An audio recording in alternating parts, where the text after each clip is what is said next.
2024 लोकसभा चुनाव को लेकर देश में राजनीतिक सरगर्मियां तेज है। ऐसे में सभी देश की राजनीतिक पार्टियों ने अपनी पूरी ताकत झोंक दी है। ऐसी सियासी माहौल के बीच अभी ताजा ओपिनियन पोल सर्वे जारी हुआ, जिसके नतीजे आपको भी चौंका सकती है। तो आइए देश की 543 लोकसभा सीटों को राज्यवार और जिलेवार जानते हैं कि आगामी लोकसभा चुनाव 2024 में किस पार्टी के खाते में किस राज्य में कितनी सीटें जाने का अनुमान है। तो आइए सबसे पहले राज्य की बात करती है। पहला राज्य है महाराष्ट्र। उत्तर प्रदेश के बाद सबसे ज्यादा सीटें महाराष्ट्र में आती है। यहाँ पर अगर कुल लोकसभा सीटों की बात करें तो 48 लोकसभा की सीटें हैं। इन 48 लोकसभा की सीटों में से अगर बात करें कांग्रेस पार्टी के इंडिया अलायंस के खाते में 27 सीटें जाने का मान है, जिसमें कांग्रेस पार्टी एनसीपी और उद्धव ठाकरे की शिवसेना एनडीए गठबंधन में शामिल है। तो उस लिहाज से देखें तो जो महाविकास अघाड़ी है कहीं न कहीं जुआ बीजेपी के एनडीए पर बढ़त बनाता हुआ नजर आ रहा है। एनडीए गठबंधन की अगर बात करें बीजेपी के, तो इस बार महाराष्ट्र की 48 सीटों में से 20 सीटें जाने का अनुमान है। अन्य पार्टी खाते में 1 सीट जाती हुई नजर आ रही है। अभी आगे बात करती है तमिलनाडु की। तमिलनाडु में लोकसभा की 39 सीटें हैं। इन 39 सीटों में से अगर बात करें एमके स्टालिन की पार्टी और कांग्रेस पार्टी के इंडिया अलायंस के खाते में तमिलनाडु की 39 सीटों में से इस बार 32 सीटें आगामी लोकसभा चुनाव 2024 में जाने का अनुमान है। तो वही बीजेपी के एनडीए गठबंधन के खाते में इस बार महज 2 सीटें जाती हुई नजर आ रही है। वहीं अगर अन्य की बात करें तो 5 सीटें जाने का अनुमान है। अभी आगे बात करते हैं बिहार की। बिहार में लोकसभा की 40 सीटें हैं। इन 40 सीटों में से अगर बात करें लालू प्रसाद यादव और तेजस्वी यादव की पार्टी है। आरजेडी और कांग्रेस पार्टी के महागठबंधन इंडिया के खाते में बिहार की 40 सीटों में से इस बार 24 सीटें जाने का अनुमान है। तो वही बात करें इंडिया गठबंधन की, जिसमें नीतीश कुमार की जेडीयू और चिराग पासवान की पार्टी, उसके बाद रणनीतिक मार्जिन मनी नितिन मांझी की पार्टी है, कहीं न कहीं एनडीए का हिस्सा है। उस लिहाज से देखें तो बिहार में 16 सीटें जाती हुई नजर आ रही है। इस बार के समीकरण अगर बिहार में बात करें तो आगामी लोकसभा चुनाव 2024 में काफी उलट नजर आ रहे हैं। वहीं अन्य पार्टी दिखाती में कोई भी सी जाती हुई नजर नहीं आ रही है। अपनी अगली राज्य और देश के सबसे बड़े सूबे उत्तर प्रदेश की बात करते हैं। कहा जाता है कि देश की केंद्र की सत्ता का रास्ता उत्तर प्रदेश हो जाता है, लखनऊ होकर की जाता है, क्योंकि 2014 और 2019 इसका जीता जागता उदाहरण है, जब बीजेपी ने उत्तर प्रदेश के दम पर ही कहीं न कहीं 2 बार जो में केंद्र की सत्ता हासिल की है। तो कुल मिलाकर अगर यहाँ पर लोकसभा सीटों की अगर बात करें तो 80 लोकसभा की सीटें आती है।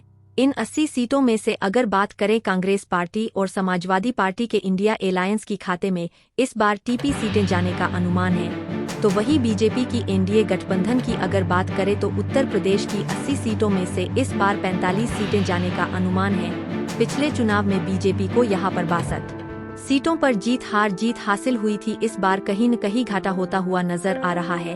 वहीं अगर बात करें अन्य के खाते में 2 सीटें जाने का अनुमान है, जिसमें मायावती की बहुजन समाजवादी पार्टी शामिल है। अब यहाँ पर 541 की लोकसभा की सीटों में से इन राज्यों को देखने के बाद अगर बात करें इंडिया अलायंस के खाते में 116 सीटें जाती भी नजर आ रही है। तो वही बीजेपी के एनडीए गठबंधन की खाते में 83 सीटें इस ओपिनियन पोल में कहीं न कहीं जाति की निगरानी है। वहीं अन्य पार्टी के खाते में 8 सीटें जाने का अनुमान है।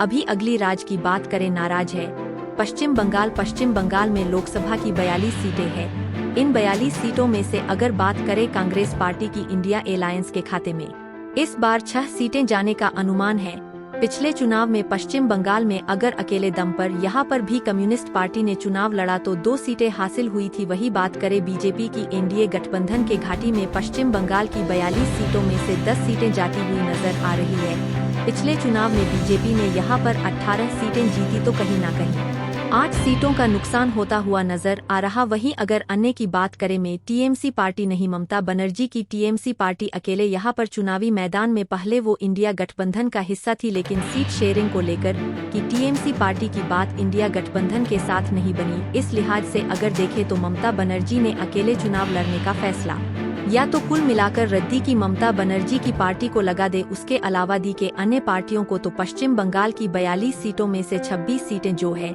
वो कहीं नहीं जाती हुई नजर आ रही है। वहीं आगे बात करती है कर्नाटक की। कर्नाटक में लोकसभा की 28 सीटें हैं। इन 28 सीटों में से अगर बात करें कांग्रेस पार्टी के इंडिया अलायंस की खाती में 18 सीटें जाने का अनुमान है, तो वही बीजेपी की एनडीए गठबंधन की खाते में 10 सीटें जाती हुई नजर आ रही है। वहीं अगर बात करें अन्य की घाटी में कोई भी सीट जाने का अनुमान नहीं है। यहाँ पर अगर देखें तो इस बार इंडिया गठबंधन कांग्रेस पार्टी कर्नाटक में बढ़त बनाती हुई नजर आ रही। बीजेपी ने पिछली बार 25 सीटों पर जीती थी। अगली बार बीजेपी की पर सरकार की, इस बार कांग्रेस पार्टी की सरकारें, तो सीधा फायदा युवा कांग्रेस पार्टी को होता हुआ नजर आ रहा है। कांग्रेस ने तरीके से कहें तो नई जान जो कहीं न कहीं कर्नाटक में विधानसभा चुनाव हुए थी, तो वहीं से उनकी कार्यकर्ता हो या उनकी भुंतर सपोर्टर हो, तो कहीं न कहीं नहीं जान वो कांग्रेस पार्टी में कर्नाटक से ही पड़ी है। बात करती है केरल की। केरल में लोकसभा की सीटें और यह भी सीट कांग्रेस पार्टी के इंडिया गठजोड़ की खाती में इस बार जाती भी नजर आ रही, क्योंकि केरल की वायनाड सीट से को राहुल गांधी को चुनावी मैदान में पिछली बार भी काफी अच्छी माध्यम से यहां पर जीत हासिल हुई थी। वहीं एनडीए का यहां पर और अन्य पार्टियों का केरल में इस बार भी जो खाता खुलता हुआ नजर नहीं आ रहा है। अभी आगे बात करते हैं गुजरात की। गुजरात में लोकसभा की 26 सीटें हैं। इन 26 सीटों में से अगर बात करें इंडिया अलायंस के खाते में 3 सीटें जाने का अनुमान है, क्योंकि आम आदमी पार्टी का ऐलान जो इंडिया गठबंधन के साथ है, उस लिहाज से 4-5 सीटों पर कहीं न कहीं बीजेपी को लिए बड़ी चुनौती यहां पर बनती हुई नजर आ रही है। सीटें फिलहाल इस ओपिनियन पोल में कहीं न कहीं दिखे तो इंडिया ने ऐसी खाते में जाने का अनुमान है। बीजेपी के एनडीए गठबंधन की घाटी में कई सीटें जाती हुई नजर आ रही है कि तरीके से बीजेपी का स्टोन जो ने गर माना जाता है हमेशा नरेंद्र मोदी, और तरीके से पूरी बीजेपी का। वही अगर बात करें अन्य के खाते में गुजरात में कोई भी सी जाती हुई नजर नहीं आ रही है। अभी आगे बात करते हैं स्थान की। राजस्थान में लोकसभा की 25 सीटें हैं। इन 25 सीटों में से अगर बात करें इंडिया अलायंस चीनी कम्युनिस्ट पार्टी के खाते में महज 5 सीटें जाने का अनुमान है।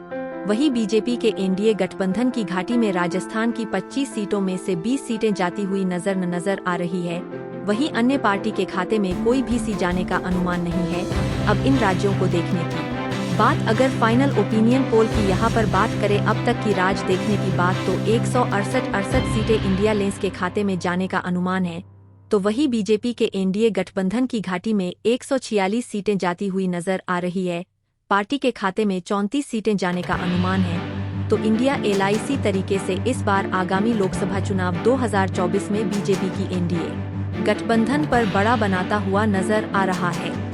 आगे बात करते हैं मध्य प्रदेश की। मध्य प्रदेश में लोकसभा की 29 सीटें होती सीटों में से अगर बात करें कांग्रेस पार्टी के इंडिया एलआईसी खाते में 9 सीटें जाने का अनुमान है। वही बीजेपी के एनडीए गठबंधन की खाती में अगर बात करें तो 20 सीटें जाती हुई नजर आ रही है।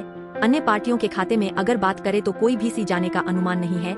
यहाँ पर अगर देखें तो मध्य प्रदेश में काफी जो है वो कहीं न कहीं जूद समाजवादी पार्टी हो, इसके बाद आम आदमी पार्टी हो, तो सब मिलकर इसमें इंडिया गठबंधन का हिस्सा है। तो उस लिहाज से कहीं न कहीं 9 सीटों पर इम्पैक्ट पड़ता हुआ नजर आ रहा है। यानी एनडीए को इस बार नुकसान होता हुआ कहीं न कहीं मध्य प्रदेश में नजर आ रहा है। वहीं आगे बात करते हैं तेलंगाना की। तेलंगाना में लोकसभा की 17 सीटें। इन 17 सीटों में से अगर बात करें इंडिया लाइव के खाते में 12 सीटें जाने का अनुमान है कि किया पर कांग्रेस पार्टी की अच्छी बहुमत के साथ जो सरकार बनी है, तो कुल मिलाकर कांग्रेस पार्टी को यहाँ के फायदा होता नजर आ रहा है। बीजेपी के एनडीए के खाते में यहाँ पर अगर बात करें तो 2 सीटें जाने का अनुमान है। पिछले चुनाव में 4 सीटें यहाँ पर जीती थी। और वहीं बात करें अन्य की, तो अन्य के खाते में भी 3 सीटें जाती हुई नजर आ रही है कि यहाँ पर असदुद्दीन ओवैसी की पार्टी, उसके अलावा चंद्रशेखर की पार्टी टीआरएस, उसके अलावा मायावती का बैलेंस भी जो कहीं न कहीं टीआरएस के साथ हो गया है। तो 3 सीटें कुल मिलाकर तेलंगाना की 17 सीटों में से अगर की घाटी में या नहीं इन पार्टियों के खाते में जाती हुई नजर आ रही है। वहीं आगे बात करते हैं उड़ीसा की। उड़ीसा में लोकसभा की एक किसी तरह की सीटों में से अगर बात करें इंडिया एलआईसी खाते में 2 सीटें जाने का अनुमान है। तो वही बीजेपी के गठबंधन की खाते में 7 सीटें जाती हुई नजर आ रही है। वहीं अगर अन्य पार्टियों की बात करें अनुपात भी घाटी में 12 सीटें जाने का अनुमान है। यहाँ पर अगर बात करें तो बीजू जनता दल यहाँ पर सत्ता में, नवीन पटनायक यहाँ की मुख्यमंत्री है। तो उस लिहाज से अगर दिखे अकेली चुनावी मैदान में है तो कहीं न कहीं 12 सीटें बीजू जनता दल के खाते में जाती भी नजर आ रही है। अभी आगे बात करते हैं देश की राजधानी दिल्ली की। दिल्ली में लोकसभा की 7 सीटें हैं। इन 7 सीटों में से अगर बात करें इंडिया अलायंस के खाते में 3 सीटें जाती हुई नजर आ रही है, क्योंकि यहाँ पर अरविंद केजरीवाल की आम आदमी पार्टी जो कहीं न कहीं अगर देखा जाए तो इंडिया का हिस्सा है, इसलिए भी बीजेपी के लिए बड़ी चुनौती है। और अरविंद केजरीवाल की अगर हम बात करें तो वह ईडी की रडार पर के विवरण को अरेस्ट कर लिया गया है और उनको इस समय जेल में बंद कर दिया गया है। फिलहाल की जो समीकरण बनते आ रहे हो, जो मंत्री भी नजर आ रहे हो कहीं नदी इंडिया लाइफ के साथ साथ, क्योंकि पिछले चुनाव में अगर हम बात करेंगे तो इंडिया कांग्रेस पार्टी ने अकेले अपने दम पर चुनाव लड़ा, उसके अलावा आम आदमी पार्टी ने भी अकेले चुनाव अपने हक के लिए चुनावी मैदान में थी। कुछ कुल मिलाकर यहाँ पर एकजुट होकर लड़ाई तो कहीं न कहीं हार पर जुए को समीकरण बदलते हुए इस बार नजर आ रही है। वहीं आगे बात करते हैं हरियाणा दी हराया हमें। हरियाणा में लोकसभा की 10 सीटें, इंद्र सीटों में से अगर बात करें कांग्रेस पार्टी के इंडिया अलायंस के खाते में 6 सीटें जाने का अनुमान है, तो वही भाजपा के खाते में बीजेपी या एनडीए गठबंधन के खाते में 4 सीटें जाती हुई नजर आ रही है।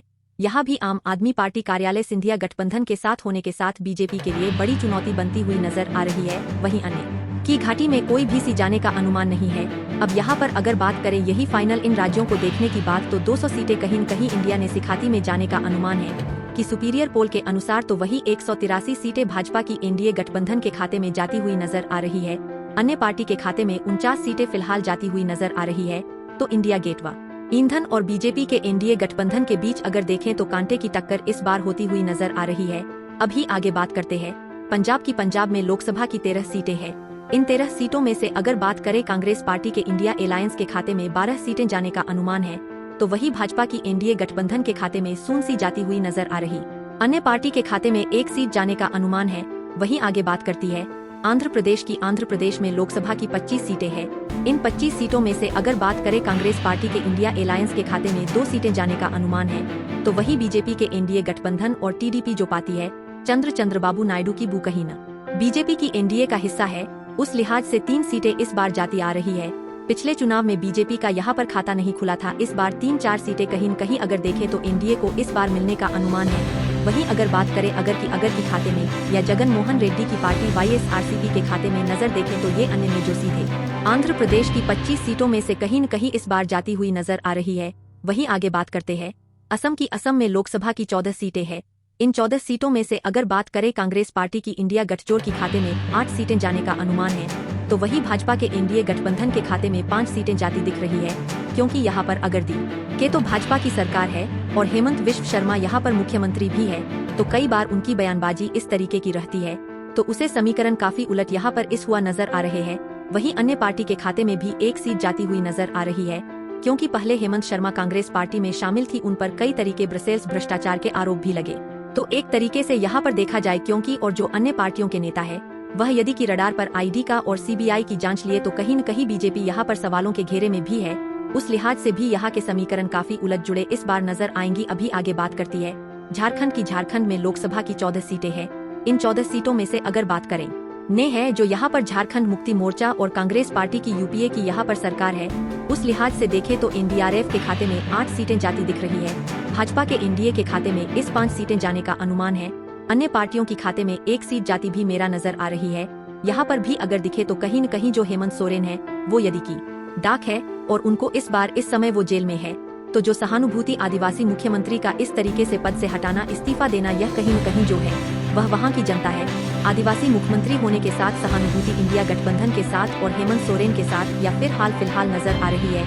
वहीं आगे बात करते हैं छत्तीसगढ़ में लोकसभा की 11 सीटें हैं। इन 11 सीटों में से अगर बात करें इंडिया अलायंस के खाते में 3 सीटें जाने का अनुमान है, तो वही भाजपा के गठन की खाती में 8 सीटें जाती दिख रही है। गया पर बीजेपी की सरकार अभी हाल ही में बनी है, तो सीधा फायदा पिछले चुनाव में भी अच्छा प्रदर्शन, 9 सीटें यहाँ पर बीजेपी ने, यहाँ पर जीडीपी तो इस बार 8 सीटें, 1 सीट का नुकसान कहीं न कहीं नजर आ रहा है। आगे बात करते हैं उत्तराखंड में लोकसभा की सीटें। इन 5 सीटों में से अगर आंकड़े बीजेपी के एनडीए गठबंधन की घाटी में 4 सीटें जाती हुई नजर आ रही है, तो वही इंडिया के खाते में 1 ही जाने का अनुमान है। यहाँ पर अगर दिखे उत्तराखंड में कहीं न कहीं 1 सीट का नुकसान भाजपा को होता हुआ नजर आ रहा है, फिर भी स्टॉर्म जोन में फिलहाल नजर आ रही है। आगे बात करते हैं मणिपुर में लोकसभा की 2 सीटें हैं और यह मणिपुर की दोनों ही सीटें कहीं न कहीं इंडिया अलायंस के खाते में जाने का अनुमान है। पिछले चुनाव में भी यहाँ पर कांग्रेस पार्टी के खाते में ये दोनों सीटें गई थी ही। आगे बात करते हैं गोवा में लोकसभा की 2 सीटें हैं। 1 सीट की अगर हम लोग बात करें तो इंडिया सिखाती में जाने का अनुमान है, तो वहीं भी बीजेपी की एनडीए गठबंधन के खाते में भी 1 सीट जाती हुई नजर आ रही है। अन्य पार्टियों के खाते में कोई भी सीट जाने का मन नहीं है। अब यहाँ पर अगर बात करें इन राज्यों को देखने के बाद, यहाँ पर इंडिया अलायंस की बात करें तो 237 सीटें जाती हुई नजर आ रही है। वही बीजेपी के अन्य के खाते में 209 सीटें जाने का अनुमान है। अन्य पार्टियों खाते में 72 सीटें जाती हुई दिखाई दे रही है। वहीं बात करते हैं हिमाचल प्रदेश की। हिमाचल प्रदेश में लोकसभा की 4 सीटें हैं। इन 4 सीटों में से अगर बात करें बीजेपी जेडीयू के खाते में 1 सीट जाने का अनुमान है, तो वहीं इंडिया ने सिखाती में 3 सीटें जाती हुई नजर आ रही है। अन्य पार्टी के खाते में कोई भी सीट जाने का अनुमान नहीं है। अभी आगे बात करती है जम्मू कश्मीर में लोकसभा की 5 सीटें हैं। इन 5 सीटों में अगर बात करें कांग्रेस पार्टी के इंडिया लाइन सिखाती में 4 सीटें जाने का अनुमान है, क्योंकि महबूबा मुफ्ती और फारूक अब्दुल्ला की जो पार्टी है वो कहीं न कहीं इंडिया का हिस्सा है। उस लिहाज से बढ़त जो इंडिया गठबंधन की घाटी में जाती हुई नजर आ रही इन्हीं 4 सीटों के साथ सबसे बड़ा जो है वो एलायंस होता है, यहाँ पर नजर आ रहा है। वहीं एनडीए गठबंधन की घाटी में 1 सीट जाती हुई नजर आ रही है। पार्टी घाटी में कोई भी सीट जाने का अनुमान नहीं है। वहीं आगे बात करते हैं पूर्वोत्तर के अन्य राज्यों की, तो 11 लोकसभा की सीटें हैं। इन 11 सीटों में से अगर बात करें बीजेपी के गठन के खाते में 4 सीटें जाने का अनुमान है, तो वही भाजपा की एनडीए गठबंधन के खाते में 6 सीटें जाती हुई नजर आ रही है। अन्य पार्टी के खाते में भी पूर्वोत्तर के अन्य जो 11 सीटें हैं में तो 1 सीट अन्य के खाते में भी जाती हुई नजर आ रही है। वहीं आगे बात करते हैं अन्य केंद्र शासित प्रदेश की, तो 5 लोकसभा की सीटें यहाँ भी है। इन 5 सीटों में से अगर बात करें इंडिया लेंस के खाते में 4 सीटें जाने का अनुमान है, तो वही बीजेपी के एनडीए गठबंधन की हाल ही में 1 सीट इन अन्य केंद्र शासित प्रदेश की 5 सीटों में से जाती हुई नजर आ रही है। अन्य पार्टी भी खाते में कोई भी सीट जाने का मन नहीं है। अभी आगे बात करते हैं नहीं फाइनल ओपिनियन पोल की अगर बात करें, तो 543 लोकसभा की सीटों में से अगर ने इसमें ने बहुमत के आंकड़े की अगर बात करें तो 272 सीटें चाहिए होती है ये केंद्र में सरकार बनाने के लिए। तो यहाँ पर बीजेपी के गठबंधन के खाते में अगर बागड़ी तो 220 सीटें जाती हुई नजर आ रही है। इन्हें काफी पिछड़ा हुआ इस बार आगामी लोकसभा चुनाव में बीजेपी का एनडीए गठबंधन जो नजर आ रहा है, वही इंडिया से बड़ी चुनौती बनता हुआ नजर आ रहा। बीजेपी के केंद्र की मोदी सरकार के लिए 250 सीटें जाती हुई नजर आ रही है। वहीं अगर बात करें अन्य के खाते में 73 सीटें इस बार जाने का अनुमान है। अब आप लोग कमेंट बॉक्स में